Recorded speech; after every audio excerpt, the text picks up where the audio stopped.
नमस्कार, आप देख रहे हैं न्यूज 18 बिहार झारखंड का डिजिटल प्लेटफॉर्म। मैं हूं शुभे मिश्रा आपके साथ। हाल ही में दिल्ली के विधानसभा चुनाव हुए और जो रिजल्ट आया वो चौंकाने वाला था। 27 साल बाद बीजेपी सत्ता में आई है और इन सब के बीच आपको मुंह की खानी पड़ी। और इसी बीच अब आपके अस्तित्व पर ही लगातार सवाल खड़े हो रहे हैं कि क्या आप पार्टी एक बार फिर से अपना जनाधार वैसे ही मजबूत कर पाएगी जैसे पहले उसने किया था।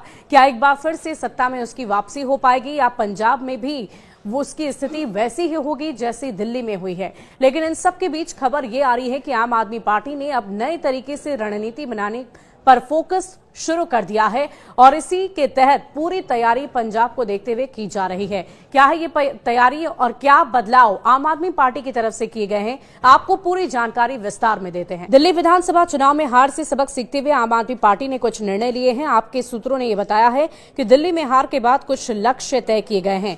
आपने तय किया है कि पंजाब को एक आदर्श राज्य के रूप में स्थापित करना है। पार्टी पंजाब के किले को बरकरार रखने की कोशिश करेगी और पंजाब मॉडल बनाने के लिए शासन प्रदान करना पार्टी की सबसे बड़ी प्राथमिकता होगी। दिल्ली में मजबूत विपक्ष की भूमिका निभाने पर जोर दिया जाएगा। बीजेपी सरकार और उसकी नीति के बाद रणनीति तैयार करने की तैयारी है।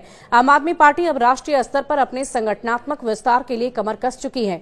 पार्टी का फोकस गुजरात, गोवा, दिल्ली, पंजाब में संगठन को मजबूत करने पर होगा। दिल्ली आप यूनिट में बड़े पैमाने पर पुनर्गठन होने जा रहा है। दिल्ली की लड़ाई में आपके बड़े चेहरे हार गए हैं। इन नेताओं को जहां अहम जिम्मेदारियां दी जाएंगी, वहीं दिल्ली यूनिट में बड़े पैमाने पर संगठनात्मक पुनर्गठन होने जा रहा है। आपका शीर्ष नेतृत्व बूथ स्तर के एजेंट और कार्यकर्ताओं तक पहुंच बनाने का काम शुरू करेगा और उनके फीडबैक के आधार पर आम आदमी पार्टी की दिल्ली यूनिट में कई बदलाव किए जाएंगे और नई तरीके से रणनीति बनाई जाएगी।